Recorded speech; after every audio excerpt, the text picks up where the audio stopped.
Hey guys, tonight we're stepping back in time, way back into a world of straw roofs, smoky hearths, and dirt floors.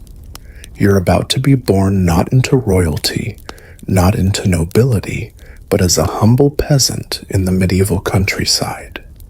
It's cold, it's dark, and yes, the first thing you'll see when you open your eyes is probably a chicken.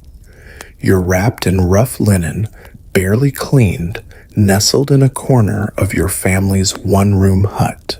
The air smells of damp straw, sweat, and wood smoke that never quite makes it out through the crooked hole in the roof. You squirm and cry, your voice joining the low hum of village life beyond the thin walls. There's no crib, no lullaby playlist, just the sounds of your mother humming a broken tune and a nearby goat snorting in the corner.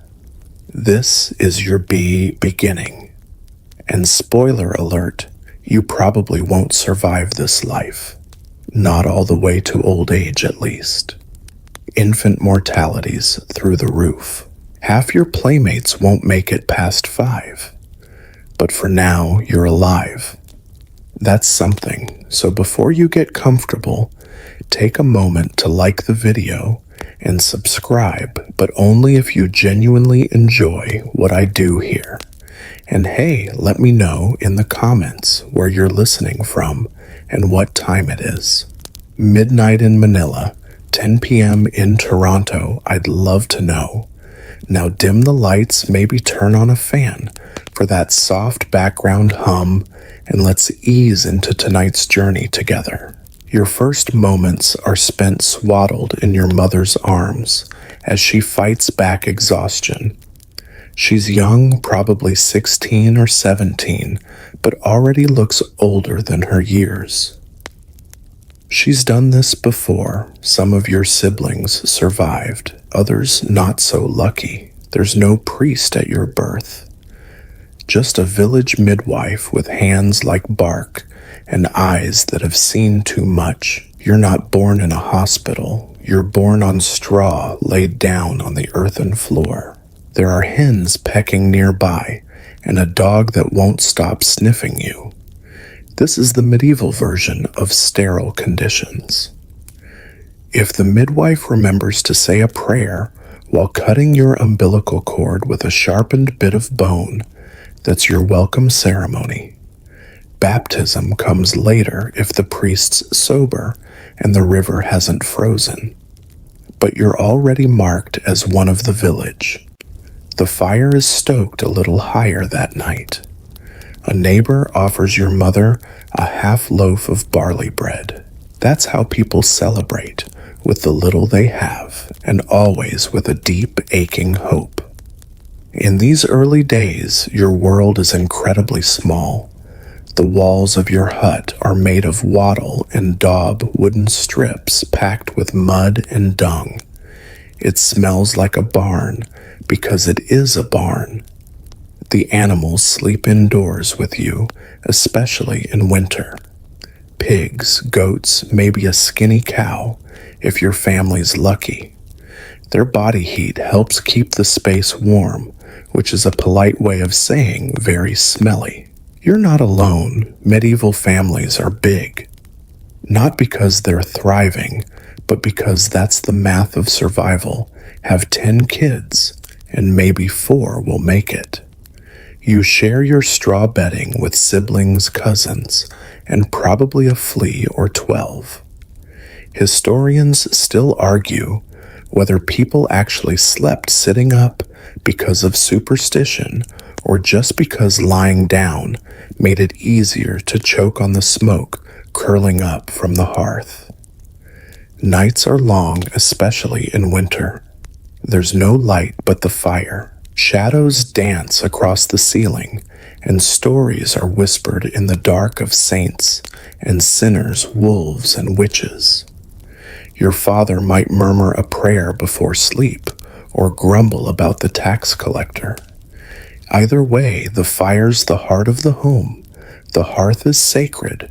Bread is baked on it. Soup simmers there. And in your first days of life, it's where you're warmed, bathed, and quietly introduced to this fragile human world. There's no paper record of your birth, no name written in ink. Your name is passed by word of mouth, stitched into memory. Maybe you're named for a saint or an uncle who drowned. Names are simple recycled. If you die young, it might be passed to your next sibling. That's normal. A little brutal, yes, but normal. And what's your place in society? Well, congratulations, you're at the very bottom. You're a serf or maybe a villain, depending on your lord's vocabulary. Either way, you're tied to this land, like the trees and the turnips. You don't own your body or your time. That'll become clearer as you grow. But for now, your worries are few. Stay warm, stay fed, and cry loud enough that someone remembers to feed you. Food is whatever's at hand, mostly pottage. It's like a soup, but sadder. Turnips, leeks, barley. Maybe a sliver of bacon if a pig just died. It bubbles on the hearth in the same pot every day, and new ingredients are just dumped in. Think of it as a never-ending stew of mysterious origins, a medieval slow cooker minus the hygiene. Sometimes a monk will pass through offering blessings or plague rumors. He'll pat your head, mumble a benediction, and take a hunk of bread as thanks. That's about as much religion as you get at this age. But the church is always looming like the cold stone abbey on the hill. Its bells ring out your days even before you understand what they mean. And already things are risky. A single fever can end you. Milk can go sour. If your mother dies from childbirth, which she might, you'll be passed around swaddled and soothed by whichever aunt or neighbor isn't too busy. Orphanhood isn't an exception. It's just part of the tapestry. But you make it. Against the odds, you're still here, still blinking under the smoky beams of your thatched roof. And one morning, while the rooster crows and your older brother pretends to be asleep, to avoid chores, you begin to crawl. Your tiny hands pat the dirt floor, and you giggle. That's when your story truly begins. You trudge through mud before you even understand what feet are for. The moment your wobbly legs hold you upright, the world shifts under you, not just because your feet slap against cold, soggy earth, but because your freedom to roam is, well, still pretty limited. There's mud everywhere in your hair, on your knees, squished under your wooden clogs. Chickens scatter as you approach their feathers, ruffled by your sudden invasion. You're not just stepping through a muddy village path. You're navigating the raw, pulsing heart of medieval life. Your mother is near stirring a huge blackened pot of pottage over the fire. The thick, steamy smell of boiled barley and vegetables fills the hut, almost choking in its familiarity. She's tired, eyes half closed from a day's hard labor, but she's watching you like a hawk. One false move, and you might be smacked, though she's more likely to sigh and scoop you up before you devour another handful of dirt, or worse, crawl into the livestock's corner. By now, the hut's floor is no stranger to cow dung, spilled milk, and crushed nettles. You learn quickly which puddles are safe to step in and which will bring a mother's wrath. You are already well acquainted with the gritty reality that hygiene isn't about sparkle and shine, but survival. At 7 years old, your small hands are raw from chores that don't wait for childhood to bloom. You collect firewood from thorny hedges, haul water from the nearby stream, and carefully gather eggs laid by the Lord's hens. The eggs are a luxury, and dropping one can mean a scolding sharp enough to sting like a slap. Careful, your mother says, voice roughened by years of shouting at unruly children and stubborn goats. You try to hold the basket steady, but your hands tremble. The worry of losing precious food weighs heavier than your own small belly's hunger. You learn to speak the language of labor early on, even before you learn your prayers. The crackling fire becomes a background rhythm to your days, the scrape of a scythe, slicing tall grass, a song you hum without realizing it. Your work is the currency of survival. Work well, and you eat. Work poorly, and the Lord's men might come calling with the whip. Historians still argue whether medieval children had more time to play than modern kids, or if work truly stole every minute of their youth. But judging by your scraped knees and dirt-smudged face, there's certainly time enough to chase a chicken or sneak a stolen berry from the hedgerows.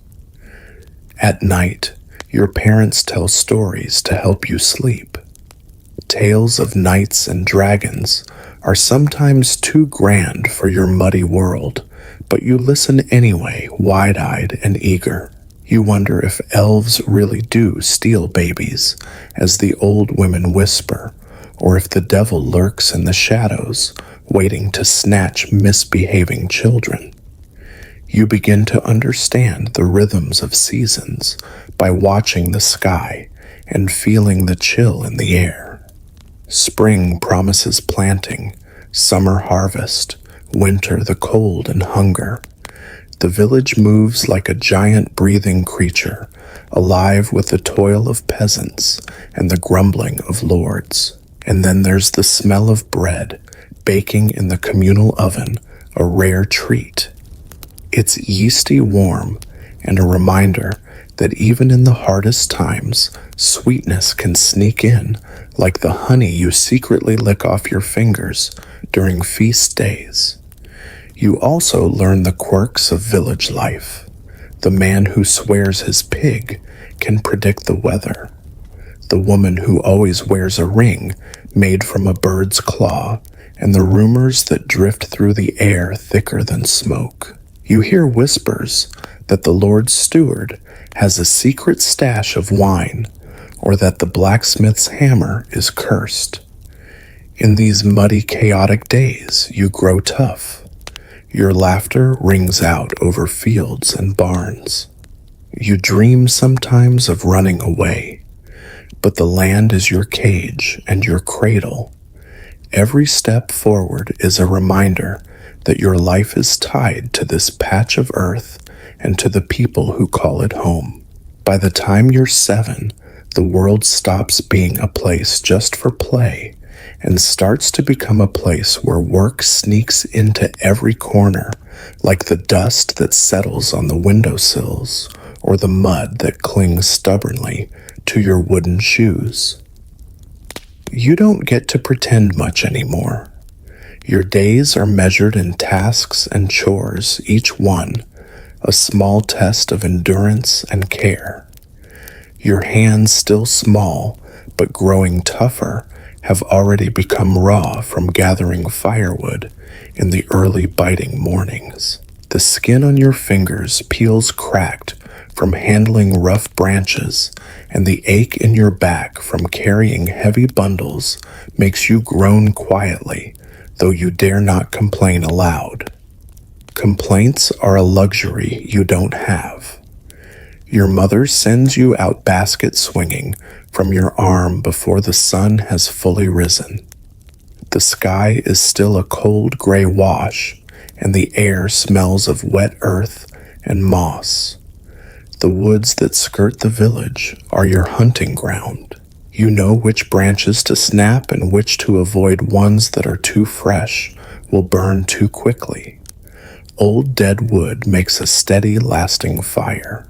You crouch low in the underbrush, eyes sharp to spot fallen twigs hidden beneath leaves and moss. Sometimes the silence is broken by the hoot of an owl or the rustle of a fox passing unseen. For a split second, you imagine yourself as one of these forest creatures, quiet, quick, free to roam wherever you please. But the moment passes. You're not free. You're tethered to your family, to the land, to the endless rhythm of work. The eggs. The Lord's eggs are your heaviest responsibility. Your mother's voice rings in your ears, sharp as a whip.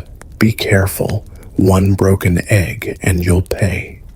You cradle the basket carefully as you approach the henhouse, wary of the scrabbling hens who peck and cluck as if guarding a secret. Your fingers tremble as you pick up the delicate shells. One slip, one crack, and the punishment will sting. Not just a scolding from your mother, but possibly a fine or worse, a threat from the reeve, the Lord's overseer who keeps a close eye on his peasants. You know the reeve's temper is worse than a thunderstorm in springtime. Once, despite your best efforts, an egg slips from your fingers and shatters on the rough wooden floor. You swear you hear it whisper, "You'll never be anything but clumsy." Your mother's scolding cuts through the kitchen like a blade. You try to hold back tears, but they spill over warm and salty. You resolve silently to be more careful next time. Mistakes cost more here than just a bruised ego. Every chore you do, no matter how small, feels like it carries the weight of the entire village. The firewood you collect keeps your family warm during the harsh winters when the wind bites through even the thickest wool.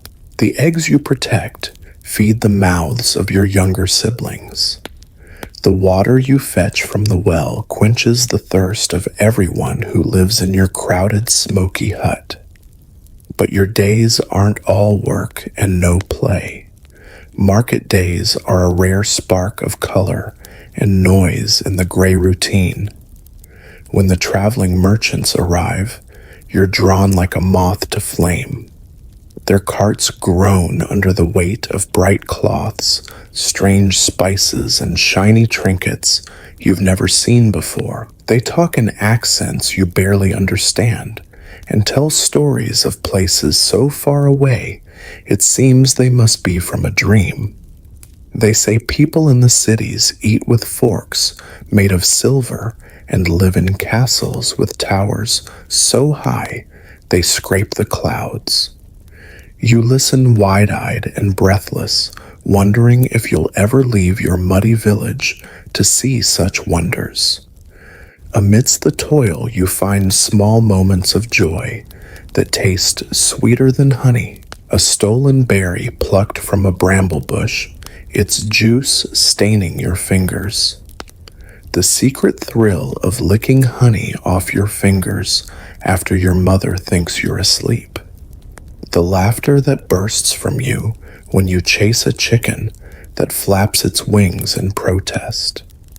You learn to laugh quietly, hiding your joy from watchful eyes who expect you to be serious and obedient.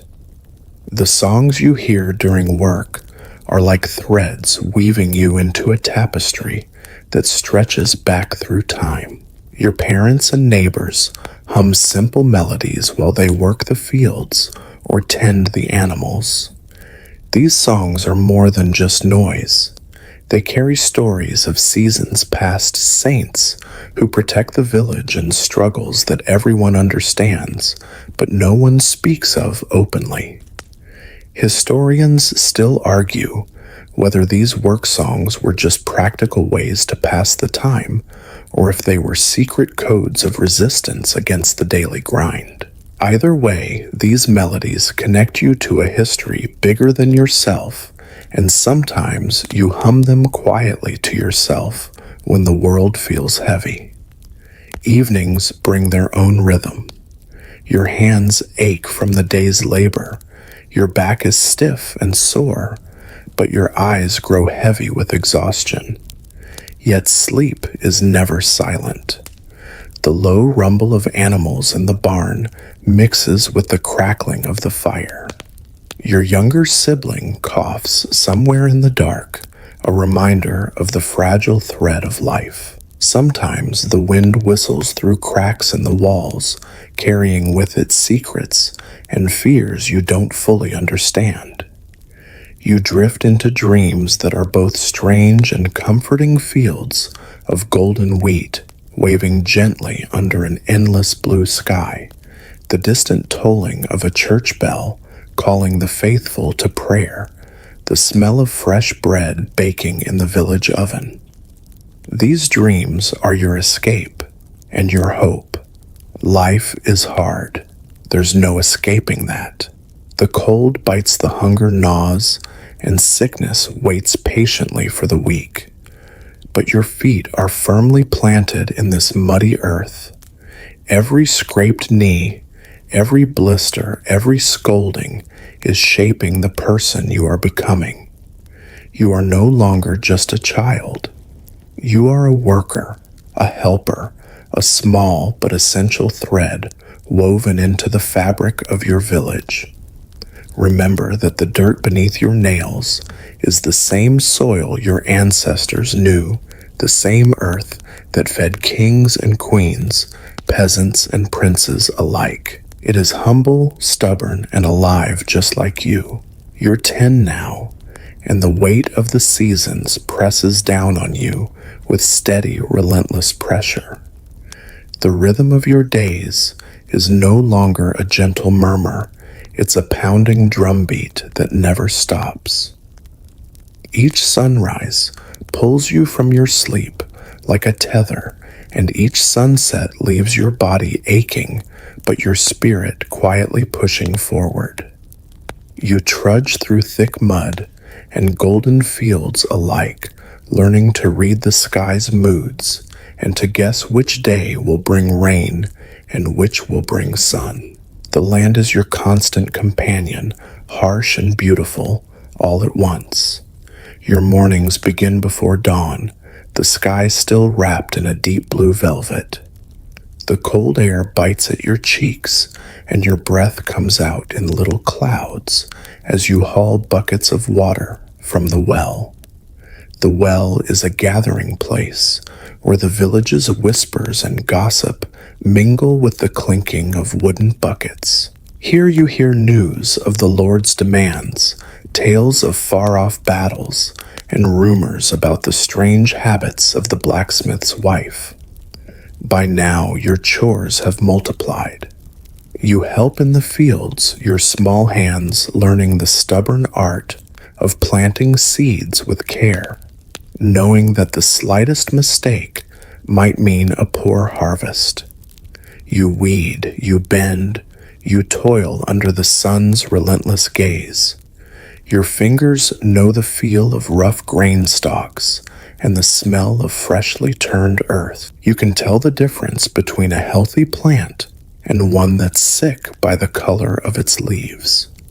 The work is hard and never-ending, but it shapes you.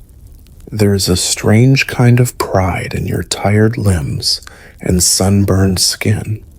You are part of something bigger, a community held together by shared labor and shared hopes for a good harvest. And yet, even as your body grows stronger, your mind wanders. You catch yourself sitting at the horizon, imagining what lies beyond the rolling hills and dense forests.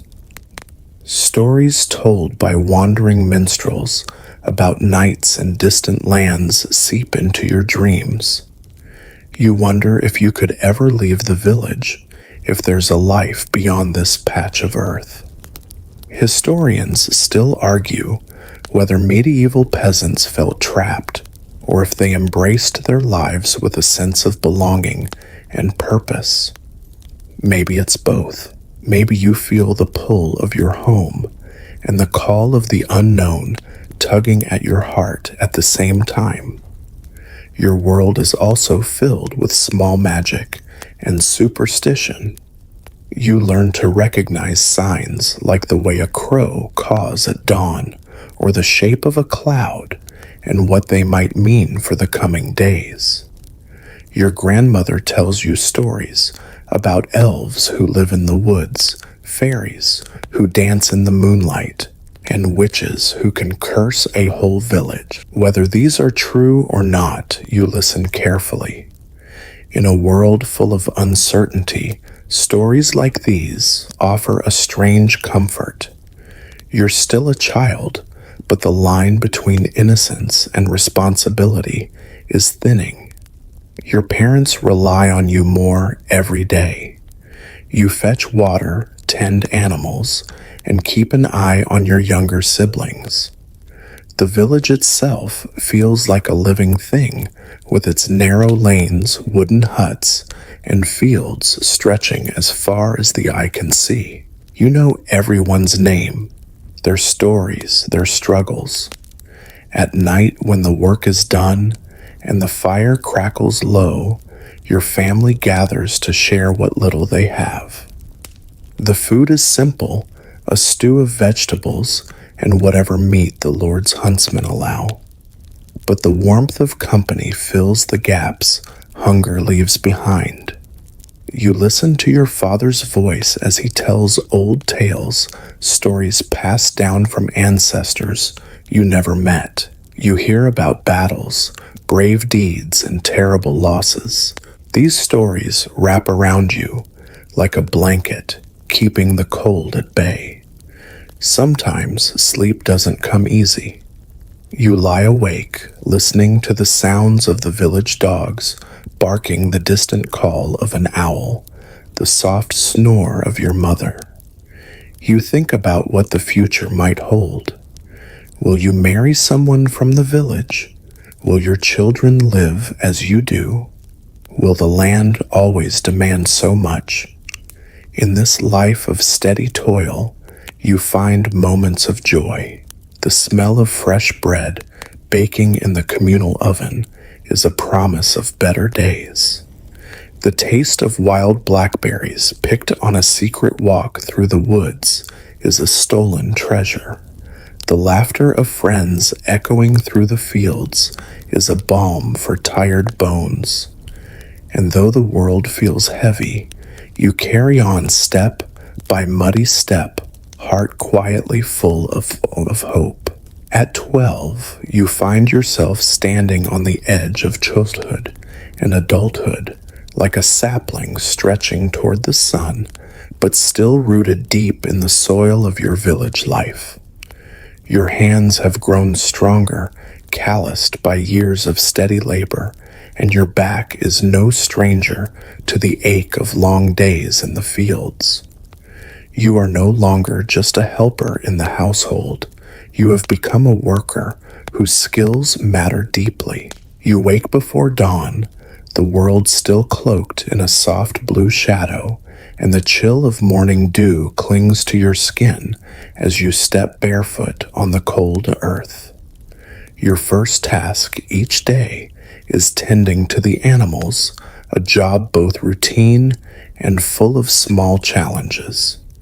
Chickens cluck impatiently, their feathers ruffled like old blankets, while cows stand with slow patience, chewing cud and swishing their tails at flies. You guide the stubborn creatures to pasture learning, which patches of grass the sheep prefer, which plants are safe to nibble, and which will make them sick. You watch their eyes calm, alert, sometimes mischievous, and find a quiet comfort in their steady presence. They depend on you, and you depend on them, in a fragile dance as old as time. The village itself is waking slowly now, filled with the soft murmur of neighbors greeting each other, the clatter of wooden buckets against stone, and the faint crackle of fires being stoked to life. You pass familiar faces, each marked by the same sun sweat and hardship that shape you. There is a rough warmth in these greetings, small moments of connection that keep the village alive and intertwined. Your work in the fields deepens in skill and importance. The sickle you wield slices through the tall wheat stalks with a satisfying swish, and you marvel at the golden waves rippling beneath your hands. The smell of fresh earth, the sharp scent of cut grass, and the distant song of birds fill your senses. Every seed you planted, every weed you pulled, has brought you to this moment, the harvest. Long hours stretch beneath the hot sun, sweat stinging your eyes and soaking your clothes. Your muscles tire, but your heart swells with quiet pride. The crops you gather will feed your family and neighbors through the harsh winter months, and that knowledge is a small light in the long days. School is not a part of your life. Education in your village means learning from the earth, from elders, and from stories passed down through generations.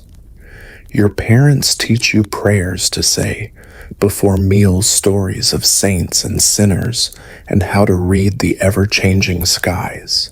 You memorize verses and folk tales, weaving history and superstition into a tapestry of knowledge.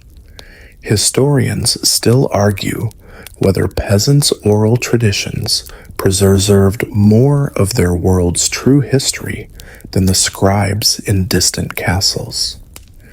For you, these stories are a lifeline, a way to connect the past with the present and to make sense of your place in the world. Evenings offer a softer rhythm. When your work is done and the sky darkens to a velvet indigo, the village gathers around fires to share stories, songs, and laughter. The flickering flames cast dancing shadows on faces weathered by sun and time.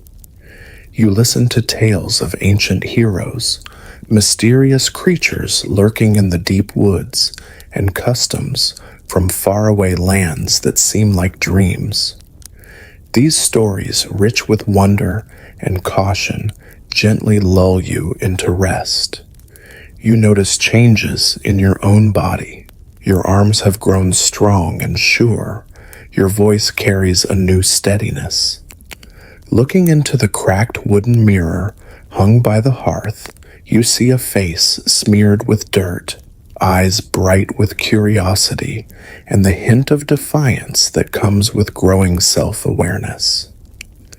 The child you once were is slowly fading, replaced by someone shaped by the seasons and the soil. At the same time, you become more aware of the rigid social world you inhabit. The Lord's court looms over the village like a distant thundercloud, ever present and threatening. Taxes demand more than just your crops. They take your time, your energy, and sometimes your hope. You overhear whispers of rebellion and harsh punishments for those who dare resist. Yet life presses on stubborn as the weeds you pull in the fields. Amid the weight of responsibility, you find small escapes, secret moments of joy that shimmer like dew in the early morning light. A quiet walk by the riverbank, watching dragonflies dance on the water's surface. A shared handful of berries with a close friend, laughter spilling between you like sunlight. The warmth of a soft blanket at night, the comforting scent of your mother's cooking wafting through your home. These moments are precious little islands of light in a demanding world. Your dreams stretch wider now, too. You wonder about marriage and the family you might one day build. You imagine children running through fields like you once did, free, curious, and full of wonder. You wonder if the world beyond your village holds the same magic and mystery the minstrels sing of. Life remains hard. Harsh winds bite. Hunger gnaws, and sickness waits quietly in the shadows. But you are growing into your life like a tree weathering every storm, your roots sinking deeper into the rich, stubborn soil, your branches reaching quietly toward the sky. You are 15 now, standing at the fragile threshold between childhood and adulthood, where every breath you take is heavy with both the promise of change and the weight of duty. The rhythm of village life wraps around you like an old worn cloak, comforting in its familiarity, yet rough at the edges. Your days stretch long and steady, filled with the same chores that have marked your years, but now with a deeper meaning, a stronger purpose. You are no longer just a child playing at work. You are a vital part of this living, breathing community. Each morning begins before the sun cracks the horizon, when the world still lies in a cool shadow and the mist clings to the earth like a secret. The rooster's crow cuts through the quiet, sharp and insistent, as if reminding you that the day will not wait.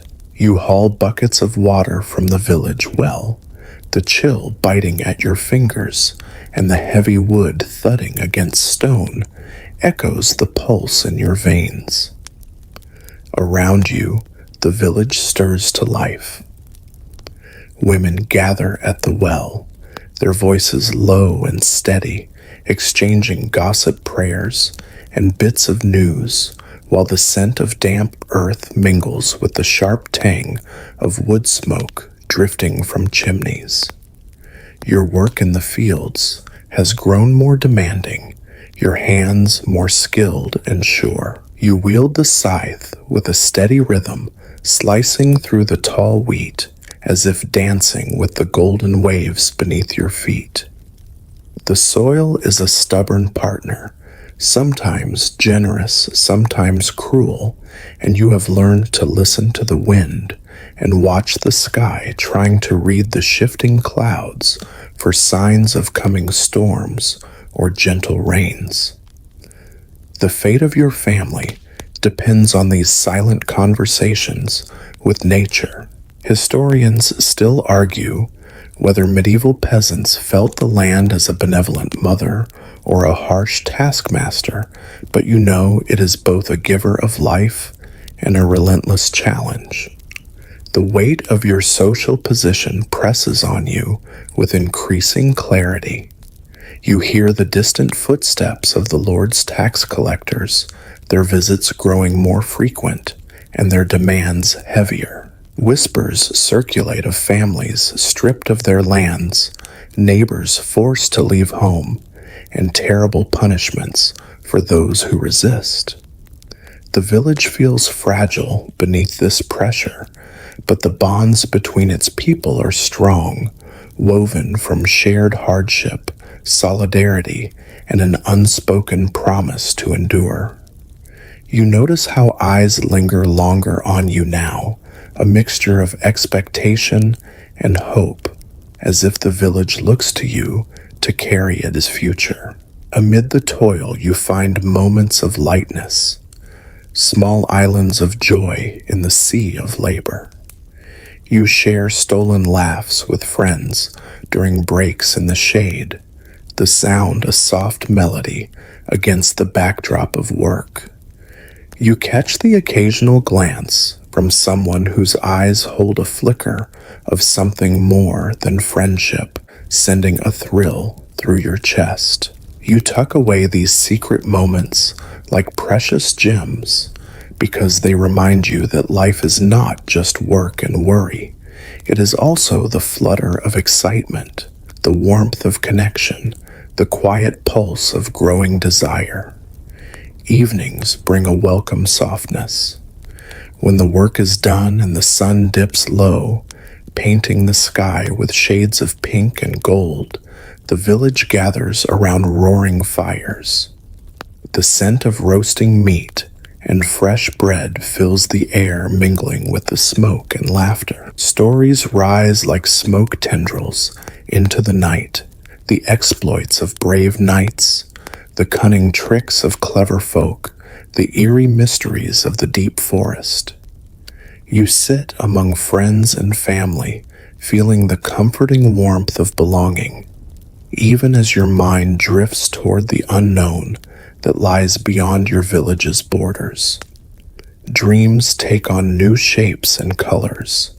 You imagine distant lands, cities teeming with life people whose lives are vastly different from yours. You wonder what it might be like to leave this patch of earth behind, to step into a world of endless possibility.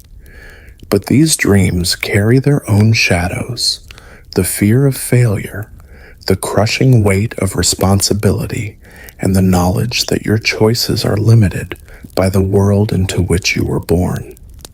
At night, when the village settles into quiet and the stars blink softly overhead, you lie awake, your heart pounding with both hope and hesitation. The land beneath your feet is both cradle and cage, nurturing you, yet holding you back.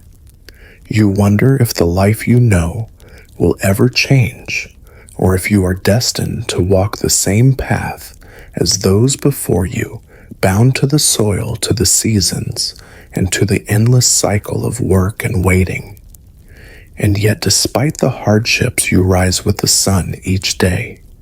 You carry on step by steady step, your spirit quietly fueled by the hope that someday, somehow, things might be different. You are like a young tree, weathering every storm, your roots growing deeper, your branches reaching ever higher, undaunted by the weight of the world, quietly dreaming of light.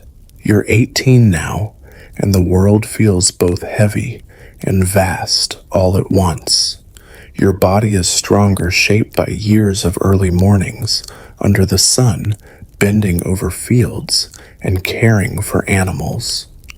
Your muscles ache in ways you didn't understand as a child, but they carry a quiet pride. You are becoming someone who knows the land and its rhythms as well as anyone in the village.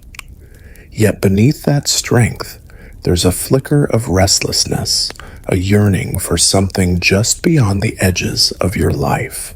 The village, once an endless universe, now feels smaller, its borders clear and limiting, but your mind wanders like a bird, curious about the distant hills, the forests beyond the river, the places you've only heard about in whispers.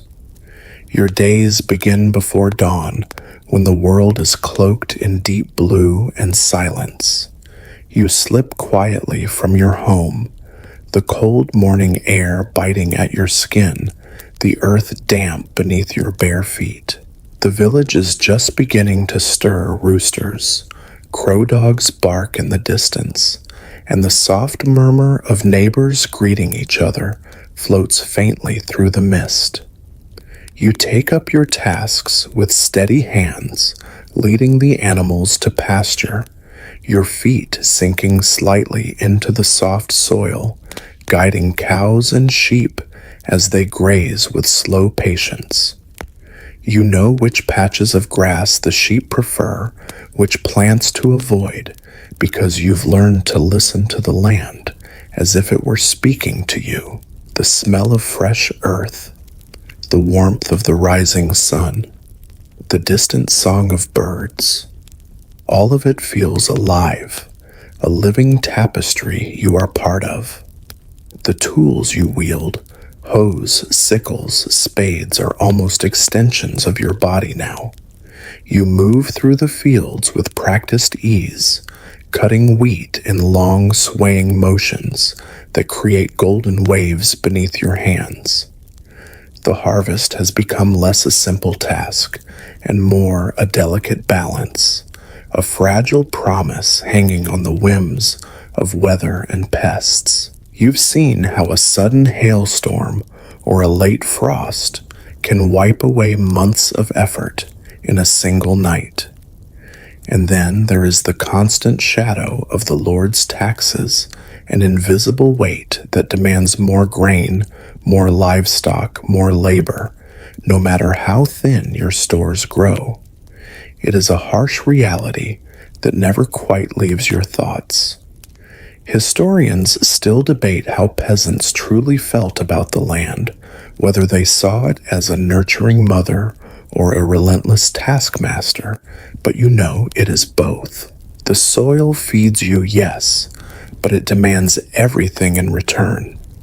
Responsibility deepens as you take on more roles within your family and village.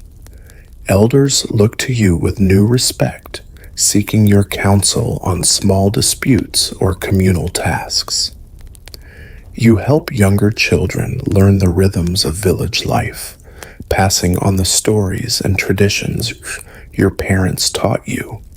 You participate in rituals, seasonal celebrations, prayers before planting, and harvest the quiet remembrance of those who have passed. These customs, woven through generations, bind your community together in ways both seen and unseen. You feel your place in this intricate web, a thread both fragile and strong. Historians still debate how much peasants influenced local governance, but among your neighbors, your voice carries weight. You are no longer just a worker. You are becoming a keeper of your people's collective memory. Love and companionship begin to bloom in your thoughts and your days. You notice the subtle changes in those around you, the way laughter softens, how eyes meet in fleeting glances, the nervous brush of hands. Relationships here grow slowly, nurtured by shared work and quiet moments beneath moonlit skies. You dream of family, of a home filled with children's laughter and the steady hum of daily life. But with these dreams comes a knot of fear of loss, of hardship, of a future not entirely your own. Love is both a balm and a gamble, a chance to build something lasting amid the uncertainty. Evenings in the village are a sacred reprieve.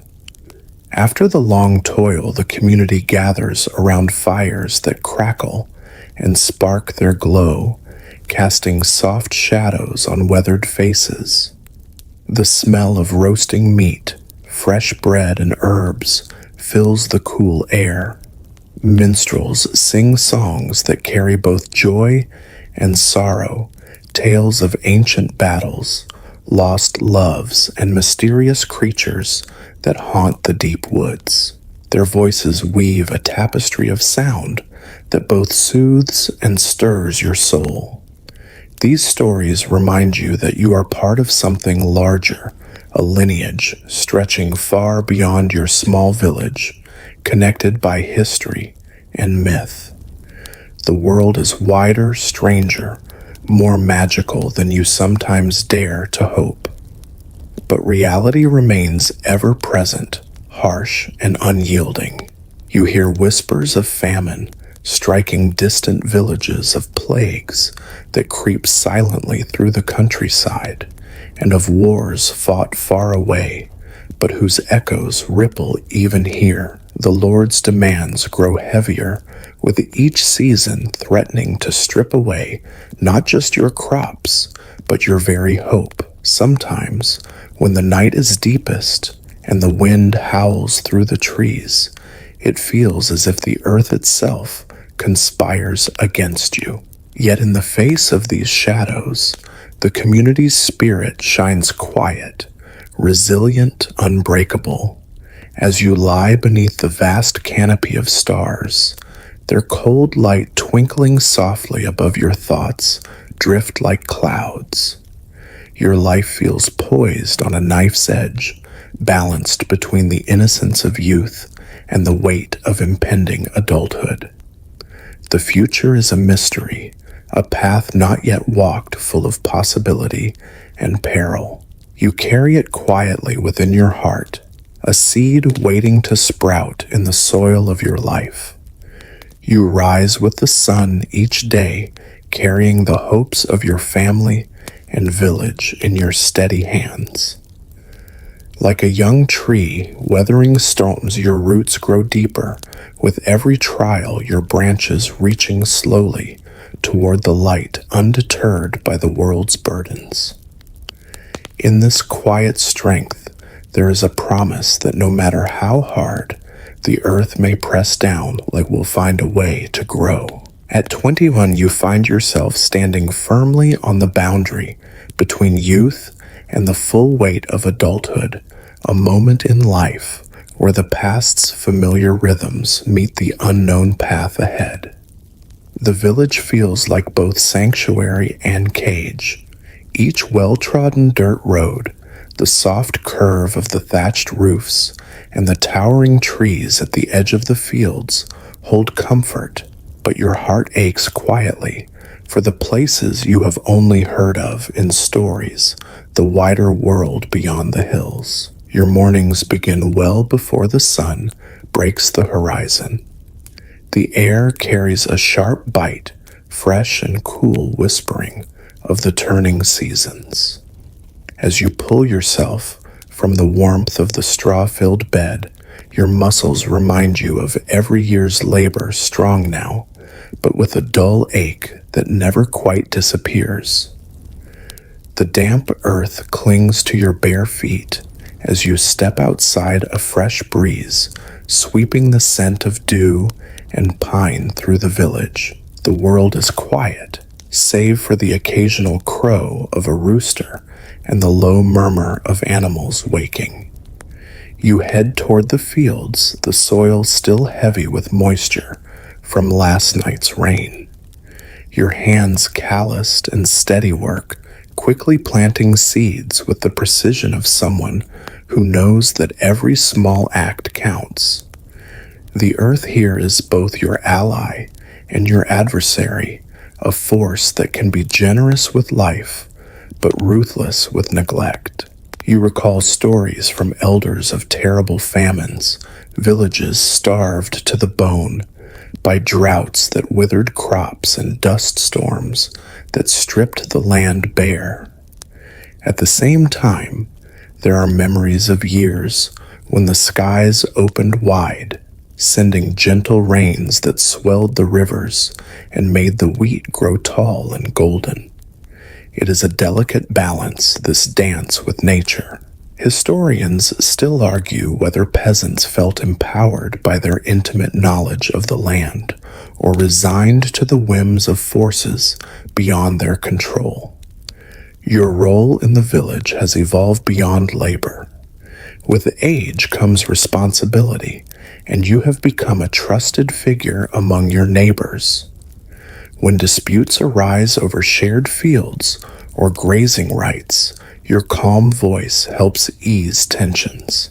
You assist in organizing communal gatherings, harvest festivals, glowing with warmth and laughter. The blessing of the crops that infuses the air with incense and hope and feast days, where the church bells ring clear and the whole village gathers beneath a sky thick with stars. These moments shimmer like jewels in the steady grind of work, reminders that life is not only toil, but also celebration, connection, and faith. Love, too, weaves its quiet thread through your days. It arrives not in grand gestures, but in soft, tentative glances exchanged over baskets of freshly gathered vegetables, in shared smiles while mending fences or tending animals. You feel the fluttering of hope whenever your hand brushes against another's, a gentle warmth spreading through your chest. Here, relationships are forged, slowly built on trust and shared hardship. The dream of a home filled with laughter and children's footsteps lingers, Like a distant melody, fragile yet persistent, yet intertwined with hope, is the ever-present shadow of uncertainty, the fear that life's hardships may snatch away what you hold dear, or that fate may deal a cruel hand. The Lord's authority looms like a shadow at the village's edges. Tax collectors, stern and unyielding, come with heavy demands reminding you that your freedom is limited by a rigid hierarchy. You hear whispers of harsh punishments, land seized, families broken, meted out to those who cannot meet the Lord's demands or dare resist. These stories settle uneasily in your mind, a reminder of the precarious balance you live in. But the village stands firm, its strength rooted in solidarity. Neighbors help one another, sharing grain during lean times, mending roofs before storms, and offering comfort in loss. This fragile web of mutual care is your true protection. As night falls, the village grows quiet, save for the occasional soft murmur of voices or the rustle of animals settling into their shelters. The fires flicker low, casting warm golden pools of light against the cool darkness. You lie beneath the vast dome of stars, their cold light twinkling with quiet constancy. The world feels both immense and intimate, filled with mysteries you long to explore and fears you dare not voice. Your thoughts drift like the breeze, sometimes restless, sometimes peaceful, wondering what lies beyond the fields you have known all your life. What might it be like to travel to the distant towns you have only heard of, to walk beyond the mountains, or sail across wide rivers? The future is a question mark that both excites and unsettles you.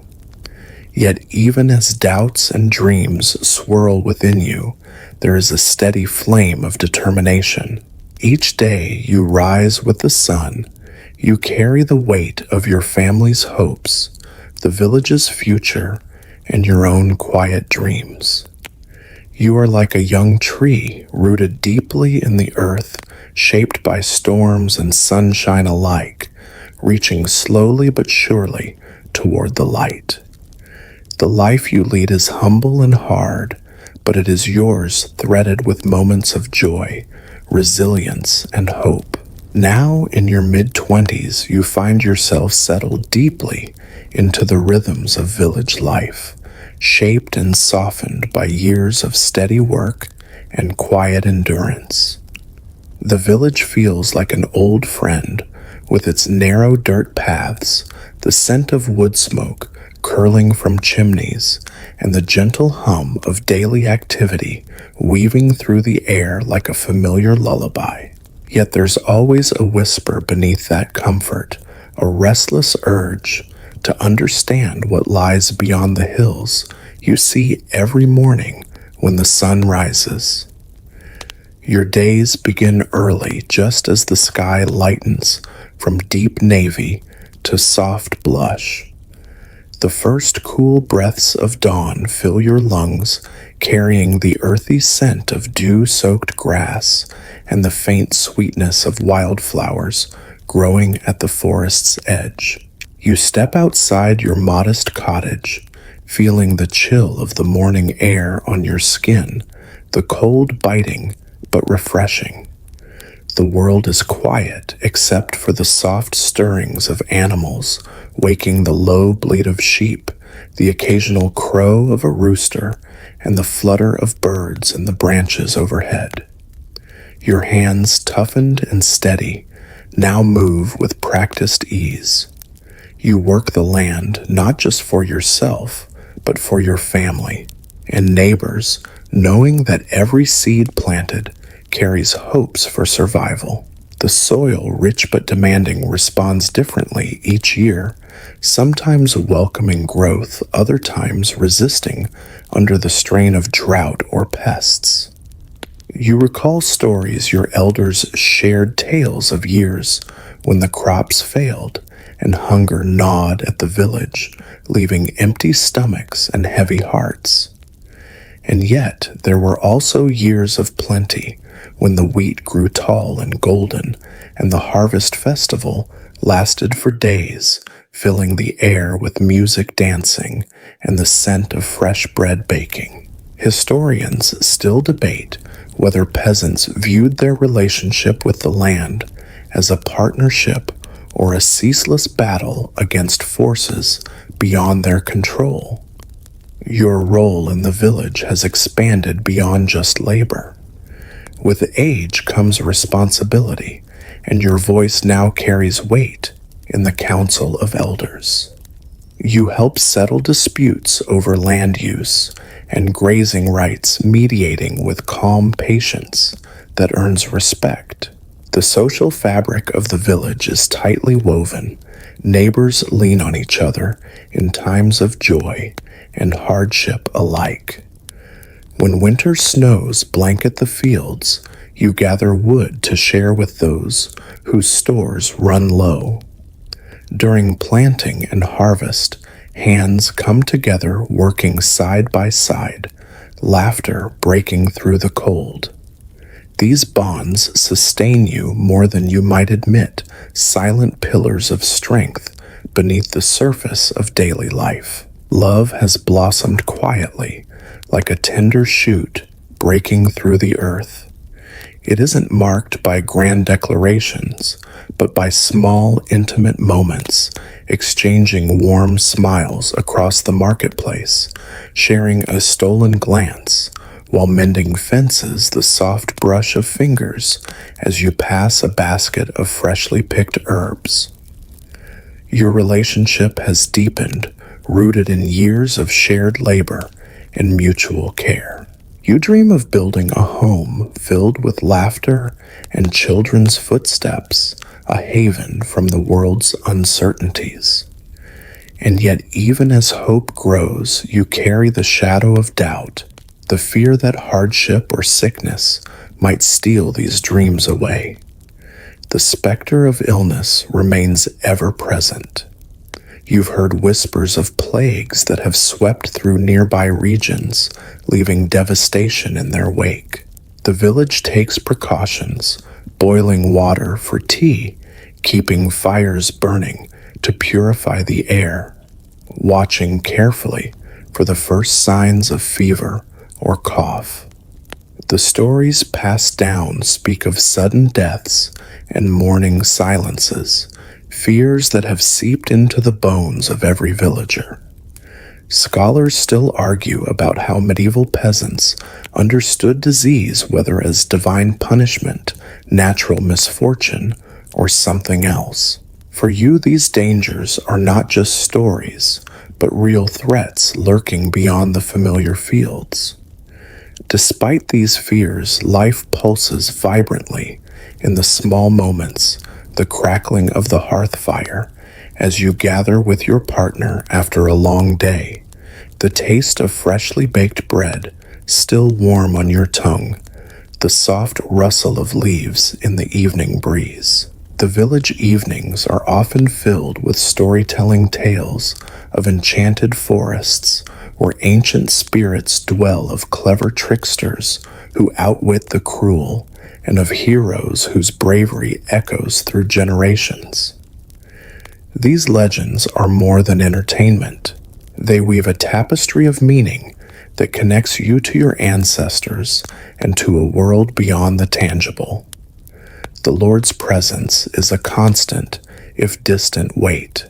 His tax collectors arrive regularly, stern-faced and unyielding, demanding their due. The village braces itself for their visits, knowing the price exacted often leaves little left for your own family's needs. Rumors circulate of uprisings in far-off towns, peasants who have dared to resist calling for justice and fair treatment. Here, the atmosphere is tense but cautious. Historians still debate how much power peasants wielded, whether through subtle acts of defiance or quiet compliance. You watch waiting and wondering if change will ever come to your fields.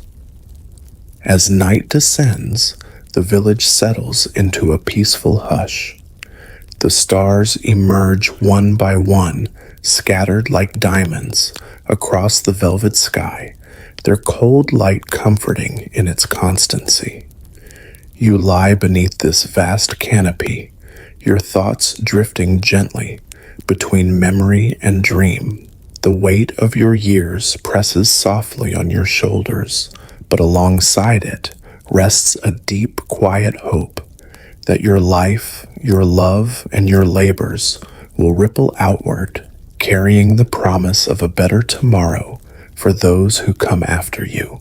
You are now in your early 30s, and life has settled into a rhythm both familiar and demanding.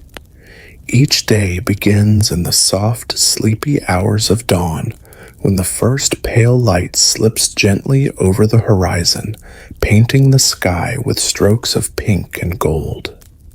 You rise slowly, the cool air of your humble cottage, brushing your skin, carrying with it the mingled scents of damp earth wood smoke and the faint sweetness of fresh bread still warm from last night's baking. Your feet touch the worn, uneven floorboards with practiced ease as you prepare to meet the day's labors. Outside, the village is stirring to life. The faint bleat of sheep drifting from the pasture, the clinking of tools from the blacksmith's forge, the soft murmur of voices beginning their daily chores, all mingle into a gentle symphony that greets you like an old friend.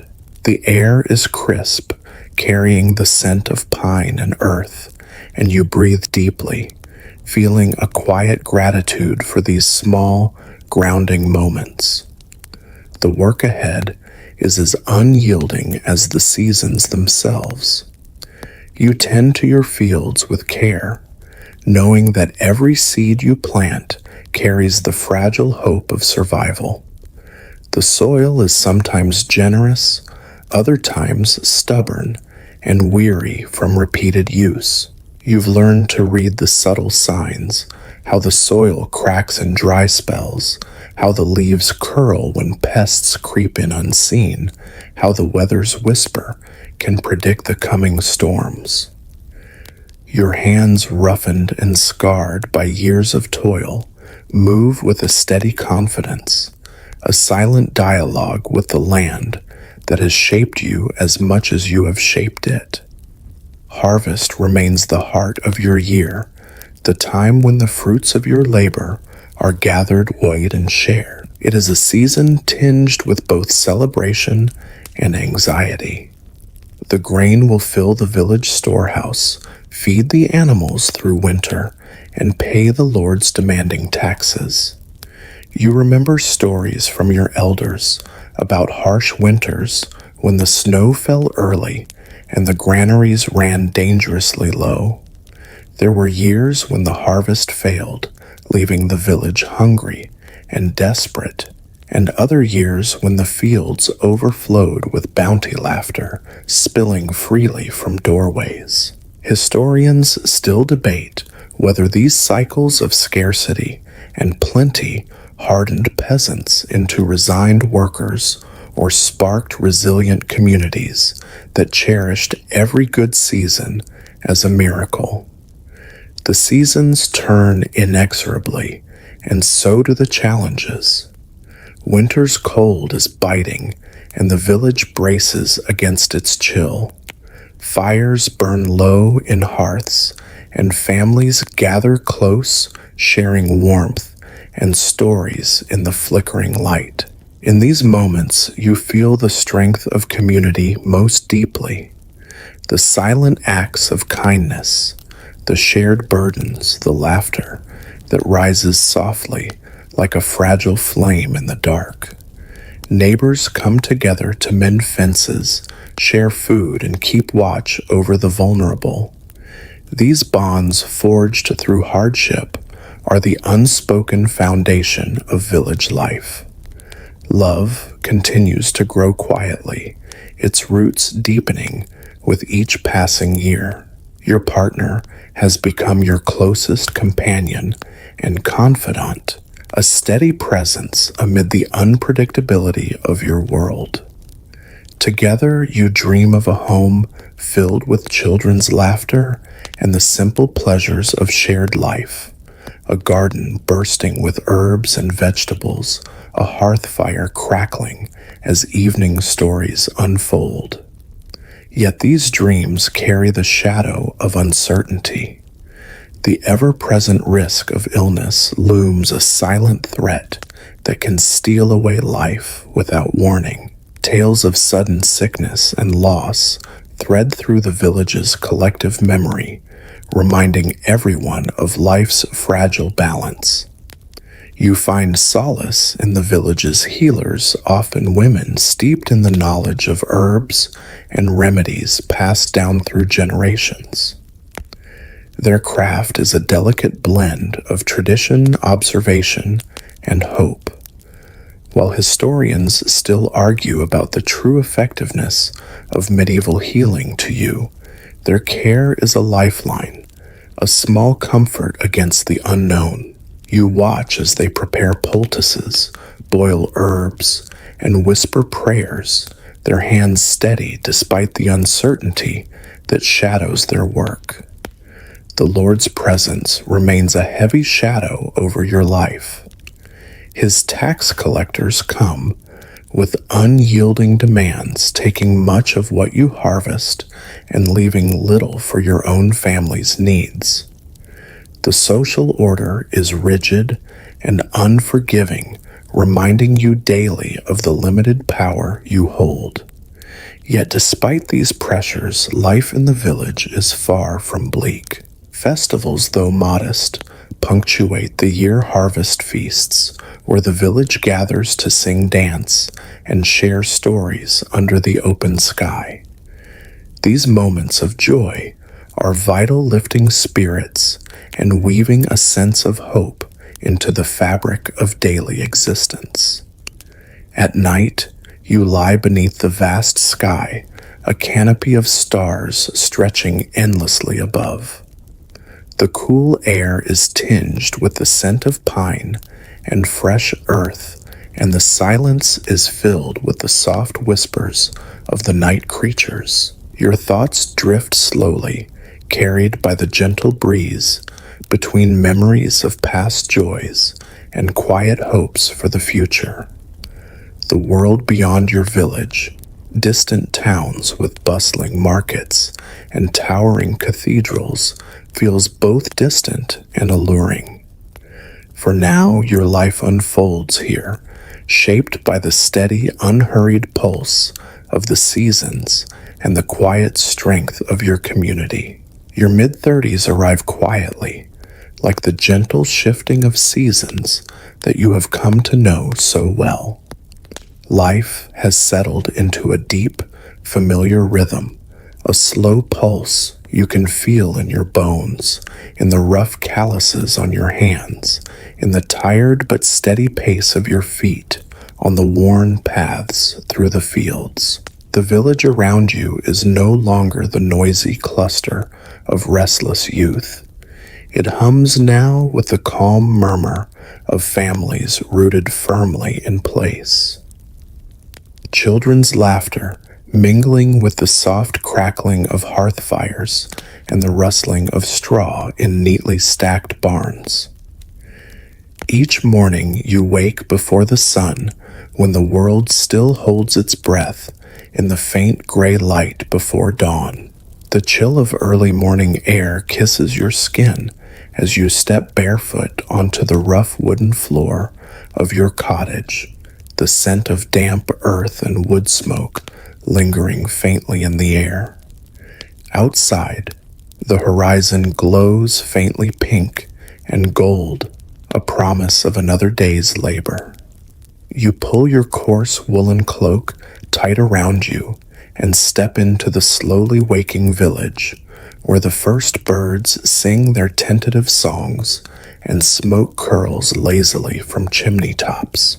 The smells of the village are a blend of the familiar and the essential freshly baked bread from the baker's oven, the faint tang of hay and manure from the livestock yards, and the herbal hints of rosemary, thyme, and lavender growing wild along the hedgerows. These smells are as much a part of your life as the rising and setting sun, anchoring you in a world that can be harsh but is also deeply alive. Your hands have grown skilled and sure. They move with practiced ease, whether tending to the wheat fields, heavy with golden grain, or carefully milking the cows who graze quietly in the morning mist. The animals are more than mere property. They are companions in your daily struggle, each with its own personality and quirks. You know the soft nudge of the ewe when she's hungry, the way a pig's ears twitch at a sudden sound, the gentle lowing of the cows when they recognize your voice. Their health is your concern, their well-being your responsibility, for they are a vital thread in the delicate web of village survival. Life in the village pulses steadily with a rhythm of shared work and shared rest.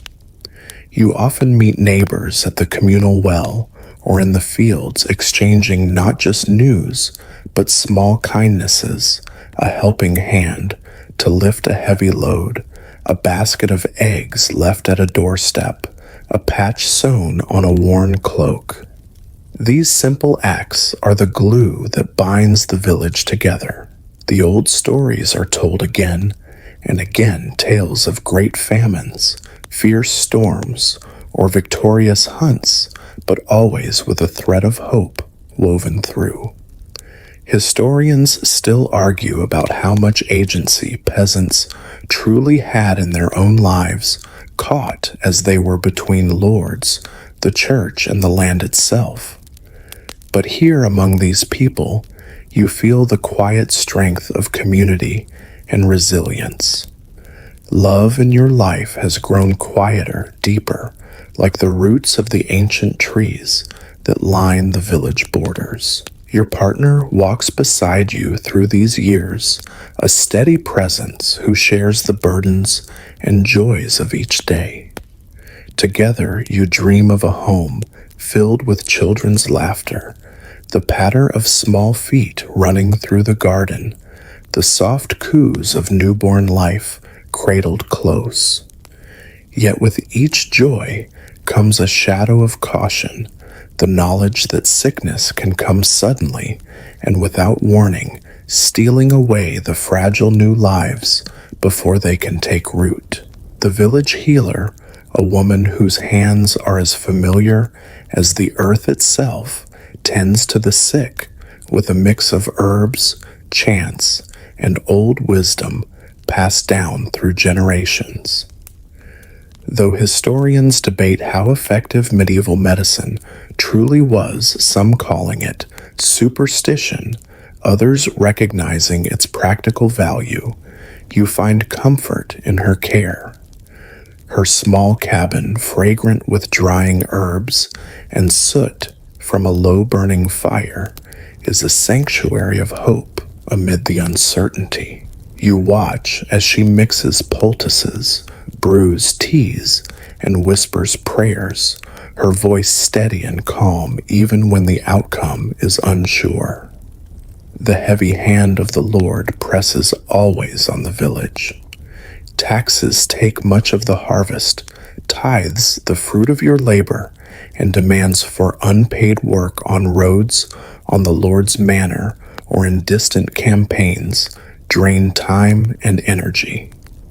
Yet beneath this pressure, the village sustains itself with quiet determination. At times, small acts of defiance ripple through stories told in hushed tones about peasants who refused a harsh tax or who hid a portion of their grain from the collectors. These murmurs of resistance are fragile, but real. Life is a delicate balance between survival and submission, hope and hardship. The festivals remain lifelines, tiny islands of joy in the steady stream of work. Harvest feasts bring the village together, filling the air with music, dancing, and the smell of roasted meats and fresh pies. These celebrations, though modest by any grand standard, are moments when the village breathes deeply, when smiles come easily, and when the burdens of daily life seem lighter. Children chase each other beneath the long shadows of autumn trees. Old songs rise into the evening sky, and for a few precious hours, the world feels less hard, less unyielding. Nightfall brings a welcome stillness.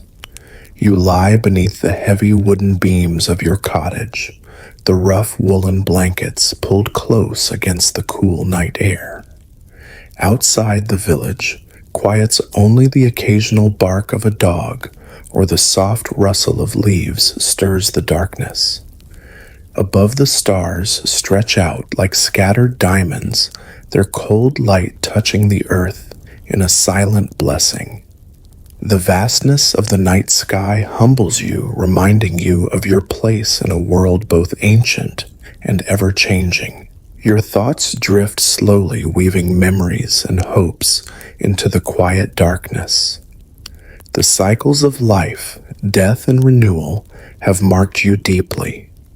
You think of friends lost too soon, of children born and raised, of seasons spent in toil and in celebration. The distant towns you've heard of, places of grand cathedrals and bustling markets, feel like dreams too far removed from this steady earthbound life. Yet here, in this small patch of land, you have built a world shaped by your hands, your hopes, and your resilience. It is a world imperfect, sometimes cruel, but rich with moments of unexpected beauty. You are now well into your late 30s, carrying the quiet weight of years with a steady calm. The seasons continue their endless turning, the same as ever, but now you see them with a kind of gentle wisdom. Like an old friend you know so well, you can almost predict their moods. The sun warms your back as you walk the familiar paths through your fields, the soil beneath your feet, soft and rich from years of careful tending. The crops sway in the breeze, heavy with promise, and the bitter taste of risk, a reminder that nature's gifts are never guaranteed. Mornings are still early and cool, the village waking slowly beneath the soft blush of dawn. You rise before the light, the air crisp against your skin, carrying the mingled scents of pine needles and damp earth. As you step outside, the world feels quiet and still, as if holding its breath before the busy day begins. Smoke curls from the chimneys, and the faint sound of children's laughter drifts across the fields. Small pockets of joy in a life shaped by steady work. Your hands move with practiced ease, weaving between tasks like a slow dance. You tend the animals, sheep and pigs, mostly watching for signs of illness or discomfort, their health vital to your family's survival. You care for the fields, turning the soil, planting seed, harvesting grain. There is a rhythm to these labors, a slow, steady beat that marks the passing of days and years alike. The village is your world, a patchwork of fields, cottages, and communal spaces alive with the sounds and scents of everyday life. Life, as always, is a balance of joy and hardship. Your family has grown. Perhaps there are now children, whose small hands reach eagerly toward you, whose laughter fills your home with light. You cradle them close, marveling at their fragile newness, feeling a deep, steady love that roots you even more firmly in this place. Yet you know too well the dangers that lurk, illnesses that can sweep through the village without warning, stealing young life with cruel swiftness. You rely on the village healer, whose knowledge of herbs and remedies is a precious gift, a fragile thread of hope woven through the uncertainties. The weight of feudal life presses on you still. Taxes take much of your harvest, and the Lord's demands for labor and goods never cease. It is a heavy burden, but one borne by all woven into the fabric of village life. Still beneath the surface of this obligation lies a quiet resilience, a web of support and shared understanding that binds the villagers together. Stories circulate of small rebellions and secret gatherings, whispers of hope and courage that historians continue to debate. For now your world is shaped by the steady rhythms of planting, tending, and harvesting, by the shared burdens and joys of a community that knows both hardship and kindness. Festivals and holy days punctuate the year, bringing moments of light and celebration. Harvest feasts, simple but full of laughter, fill the village with warmth. Music drifts through the air, children dance with unbridled joy, and elders share stories beneath the glow of lantern light. These moments remind you that life, even in its hardest times, holds space for beauty and connection. They are the threads that stitch the village's story together, moments when hope and joy bloom amidst the toil. At night, you lie beneath the heavy thatch of your cottage roof, the soft rustle of the wind in the trees outside a lullaby of nature's making. The stars above are vast and steady, silent witnesses to your life's quiet unfolding. You think of the past and the future, of the fragile threads that connect you to those who came before and those who will come after. Life is a slow, unfolding story, and in these moments of stillness, you find peace in its gentle, enduring flow. You have reached your early 40s, a time when the slow, steady rhythms of your life feel both deeply familiar and quietly profound. The years have layered themselves gently over your shoulders, like the soft, worn cloak you wear on chilly mornings. Each wrinkle on your hands, each scar faintly etched into your skin, tells a story of seasons past, the biting cold of winter, the blistering sun of harvest, the gentle rains nourishing the earth. You wake before the dawn's light spills over the horizon, the air crisp and still, wrapped in a calm silence that almost seems to hold its breath. Stepping outside your cottage, the familiar scents greet you like old friends, the rich earth moist and dark, the faint smoke from neighboring hearths curling upward, mingling with the sweet aroma of wildflowers blooming near the hedgerows. The village stirs slowly. A rooster's call cuts through the quiet, punctuating the stillness with sharp clarity. In the distance, you hear the low murmur of your neighbors beginning their day, the shuffle of feet on worn dirt paths, the clinking of wooden buckets at the communal well. Your feet carry you toward the fields, the ground firm and familiar beneath your worn boots. The golden wheat sways gently in the morning breeze, heavy with promise yet ever vulnerable to the whims of weather and chance. You pause to run your hand over the ripening stalks, feeling the soft rustle as if it were a whisper of the earth itself. There is a deep, steady comfort in this knowing that despite the uncertainties, the land continues to give to nurture to sustain.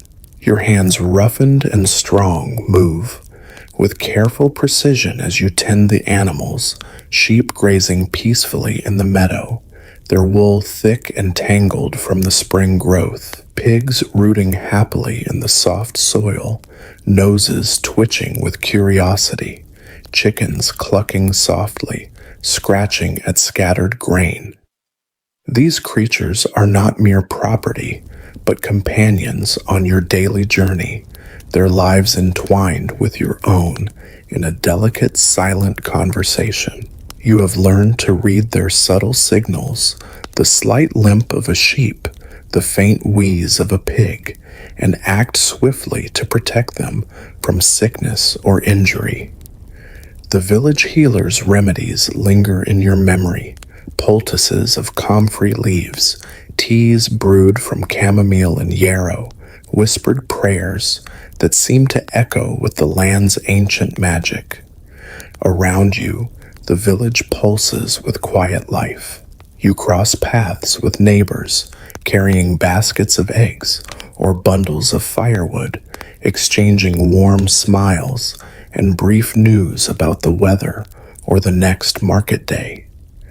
Children's laughter spills from the village green, where youngsters chase one another beneath the spreading arms of ancient oaks, their joyous noise a sharp contrast to the often heavy work of adulthood. The elders gather by firesides in the evenings, sharing stories, both real and fantastical tales of old battles, ghostly legends, and the ancestors who first settled these lands. Historians still argue how much oral tradition influenced medieval culture, but here, in these shared stories, history breathes alive and vibrant. Your own family has grown with the years. The children you once cradled in your arms now run and play with tireless energy, their bright eyes wide with wonder at the world around them. You watch them with pride and a tender caution, knowing that life can be as fragile as the newly bloomed flowers in spring. Illnesses still strike without warning, and despite the healer's best efforts, not all children survive to adulthood. It is a harsh truth, whispered in the quiet moments, carried in the steady ache of love and loss. The demands of feudal life remain a constant, oppressive presence. The Lord's taxes take a large portion of your harvest. The tithes claimed by the church carve away another share, and the forced labor on roads or the manor's grounds consumes precious time and energy. Yet beneath this weight lies a subtle, unspoken resilience. Small acts of quiet defiance ripple through the village hidden stores of grain, secret meetings to discuss grievances, whispered prayers for justice and mercy. These acts are fragile yet potent, a reminder that even in submission, the human spirit seeks freedom. Festivals continue to mark the turning of the seasons, shining moments of joy and connection amidst the steady toil. The harvest feast is a time of communal celebration, the village square alive with music and dancing, the air thick with the scents of roasted meats, fresh bread, and spiced cider. Children spin and laugh beneath the flickering glow of lanterns. Elders share ancient songs and blessings, and for a few precious hours, the worries of the world seem to soften, the burdens lighten. These gatherings are not merely festive. They are the heartbeats of the village moments, where hope blooms amid hardship. As night falls, you return to your humble cottage, the warmth of the hearth welcoming you home. Outside, the village quiets under a velvet sky studded with stars. silent witnesses to the centuries of life that have passed beneath their gaze. You lie beneath the coarse woolen blankets, the soft murmur of the wind in the trees, a gentle lullaby. Thoughts drift slowly, weaving memories of lost friends, the laughter of children, the endless cycles of birth and growth and decay. Life has carved deep lines in your soul, but here in the tender embrace of night, you find peace. The slow unfolding of your story continues, a quiet testament to resilience, love, and the enduring rhythms of the earth. The passage of time has softened your steps, but it has not dulled the pulse of life that courses through your veins. Now, in your late 40s, you carry the quiet weight of years on your shoulders, the accumulated wisdom of decades spent in harmony with the earth and your village. Each day unfolds with the familiar rhythms that have shaped you since childhood, the first light brushing the sky before dawn, the coolness of the morning air tingling against your skin, the rich, earthy scent of soil stirred by the breeze. You rise early, slipping out of your worn cottage into the stillness that blankets the village, a sacred pause before the day's work begins. Your feet find the familiar paths, well-trodden tracks through fields golden with ripening grain. The wheat and barley bow gracefully in the gentle breeze, their heavy heads full of promise and the potential for sustenance. You brush your hand lightly over the stalks, feeling the subtle vibration of life in their slender stems. The fields seem to breathe alongside you, alive and vulnerable under the changing skies. You know the power of a single storm to undo months of labor, and you hold your breath with the land hoping for rain that nourishes without destruction. Tending your animals has become a ritual of care and companionship. The sheep, now older and slower, cluster around you with trust. Their fleeces, once bright and full, now carry the softness of age, grayed and worn, but still warm beneath your hands. The pigs root in the mud slower than in their youth, but no less spirited, their noses twitching as they search for hidden treats in the earth.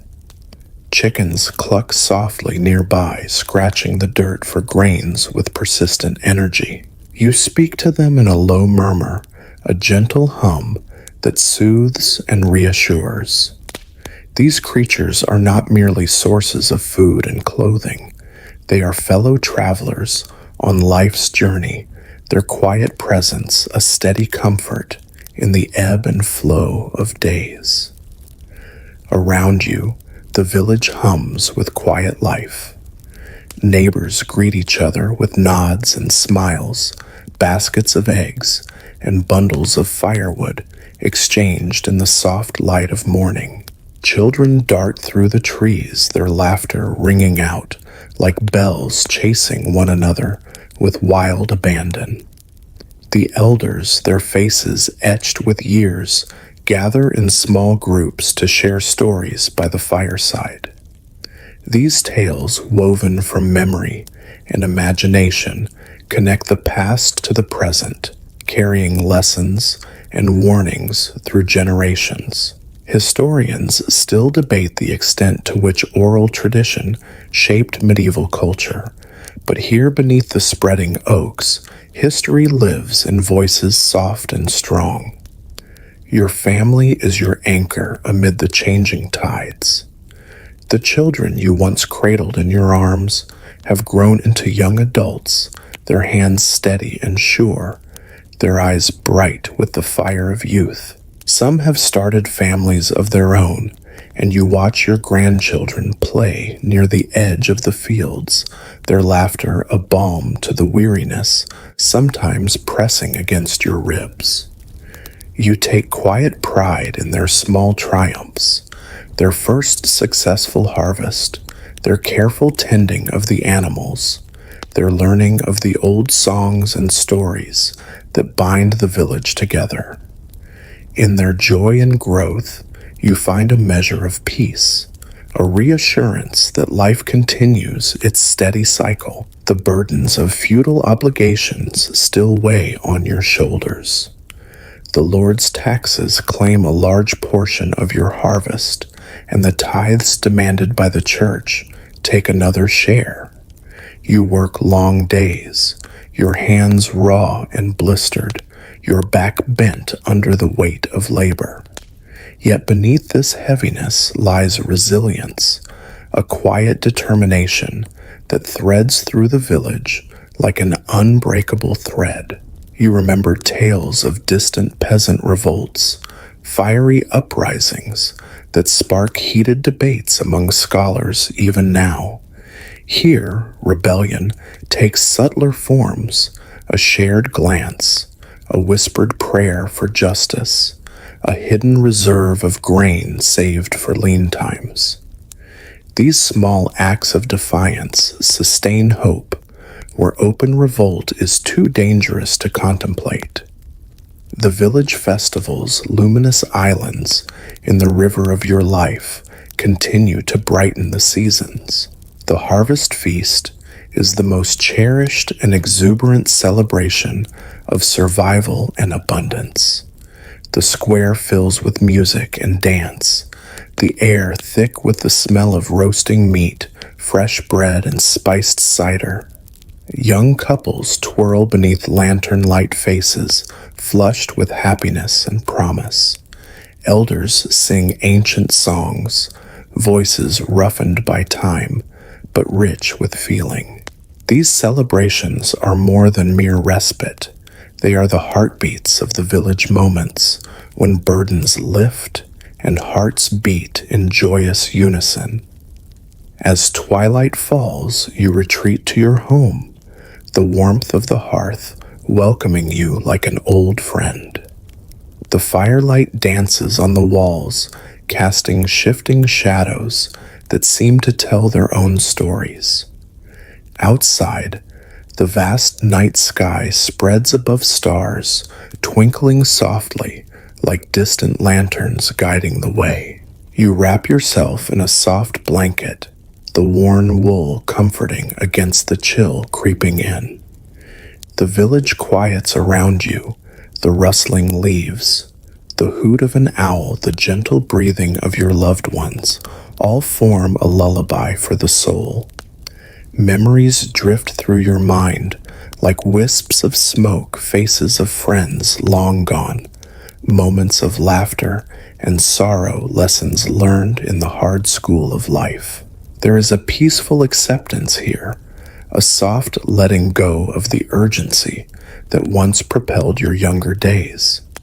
The world outside continues its endless dance of light and shadow, growth and decay, but you rest in the knowledge that you have lived fully loved, deeply, and endured with grace. The steady beating of your heart, the slow rhythm of your breath, ground you in this quiet moment. The cycle of life continues, carried forward by the children playing near the fields, the songs sung by elders, the hands that tend the earth.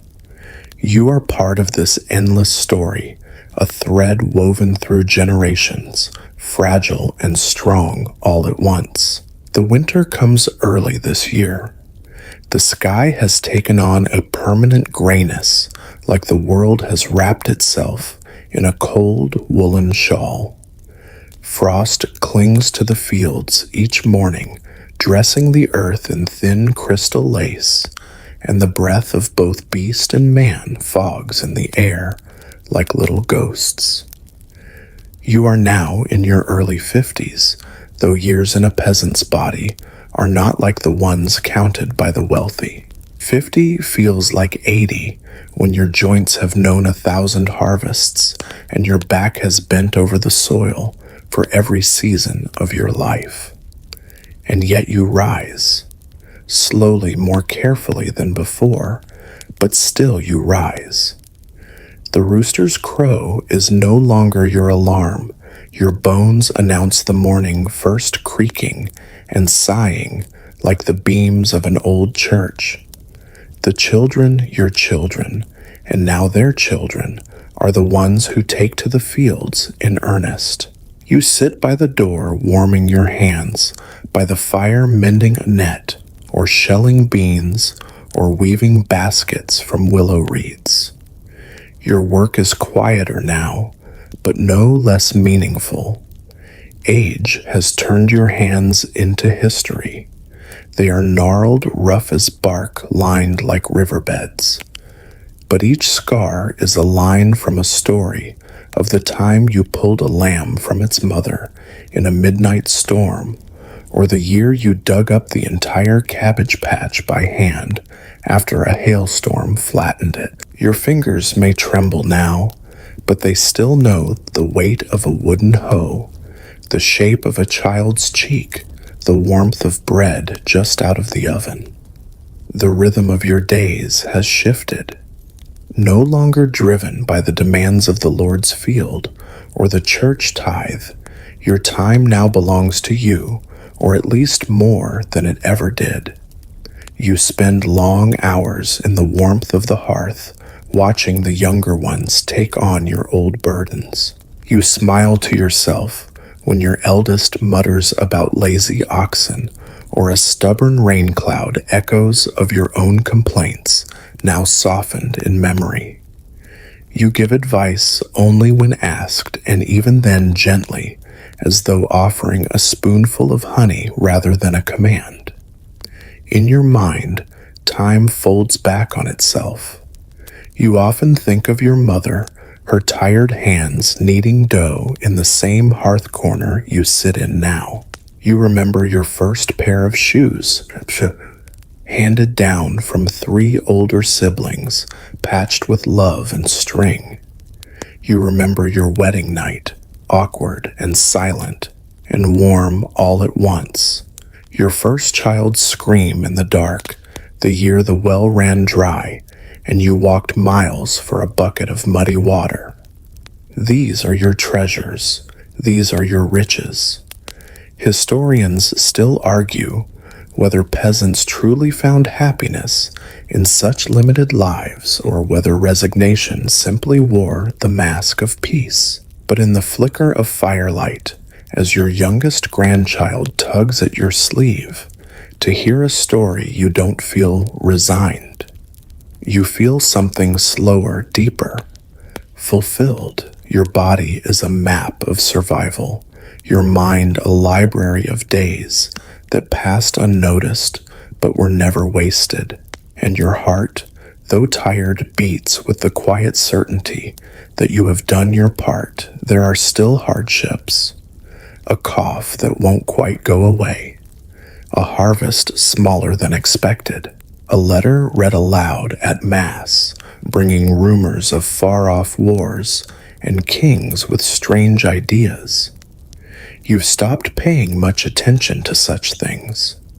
Your world is here, the stew bubbling in the pot, the way your wife hums when she sews the creak of the windmill in the distance.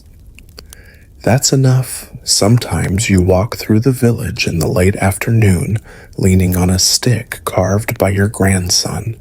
The road is uneven, muddy in places, and your boots are not what they used to be, but you move forward step by step. You pass houses that have changed little in 40 years, some with new roofs, others patched with straw and love. You nod to neighbors young and old. Many remember you as the one who helped rebuild the smithy after the fire, or who once bartered a single goose for a dozen eggs and half a wheel of cheese. Your legacy is etched not in stone, but in bread and laughter, in favors remembered and shared meals. You visit the church more now, not out of fear exactly, though you are more aware of the finite nature of breath, but out of gratitude.